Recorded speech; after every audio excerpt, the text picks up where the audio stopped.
এই মাত্র চলে আসলো আরফান নিশোর দমের ফার্স্ট লুক টিজার। তো চলেন সবাই একসাথে দেখি কি বানাইছে। আমি অনেক এক্সাইটেড আরফান নিশোর এই সিনেমার জন্য। আমার কাছে মনে হচ্ছে নতুন কিছু হবে। চলেন একসাথে শুরু করি। রেডি, 1 2 3।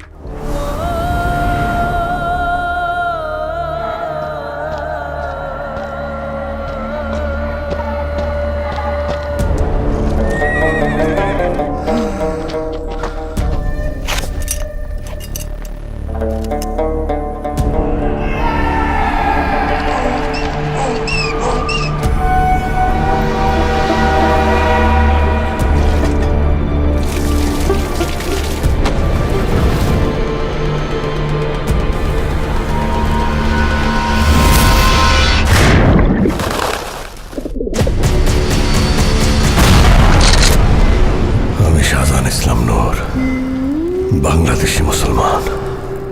মনে রাখো,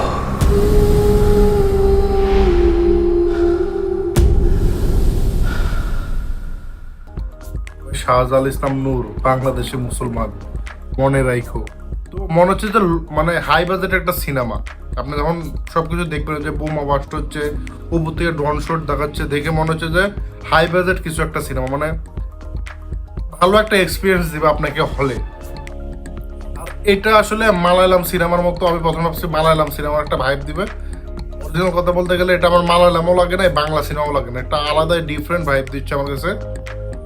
তো মানে এই ধরনের সিনেমা হলে মুক্তি পাওয়া উচিত, কারণ শুধু শাকিব খানের আর আরফান নিশু মানে অ্যাকশন সিনেমায় যদি হয়, তাহলে বাংলাদেশের সিনেমার উন্নতি হবে না। এটা আমি আরও কয়েকবার দেখবো, টিজার দেখে আরেকটা ভিডিও বানাবো, কিন্তু ফার্স্ট লুক আমার কাছে অত্যন্ত ভালো লাগছে।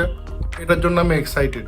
মানে এবার সিনেমা আমি দেখতে যাবোই। তো এটা দেখে মনে হচ্ছে না যে এটা মানে লো বাজেটের সিনেমা। এটা দেখে মনে হচ্ছে যে আপনি যা দেখতে চান আপনাকে তাই দেখানো হবে, যেখানে যতটুকু বাজেট প্রয়োজন হবে ততটুকুই বাজেট দেওয়া হবে। মানে আর আরফান নিশু যেহেতু করতেছে সিনেমাটা, অবশ্যই খারাপ হওয়ার কোনো প্রশ্ন ওঠে না। আর চঞ্চল চৌধুরী আজ পর্যন্ত যে সিনেমাতে গেছে সেই সিনেমা ফ্লপ হয় নাই, তো ফ্লপ হওয়ারও কোনো প্রশ্নই ওঠে না। তো আমি এটার জন্য এক্সাইটেড। আপনারা এক্সাইটেড কিনা অবশ্যই আমাকে কমেন্টে জানাবেন। তো দেখা হচ্ছে অন্য কোনো ভিডিওতে।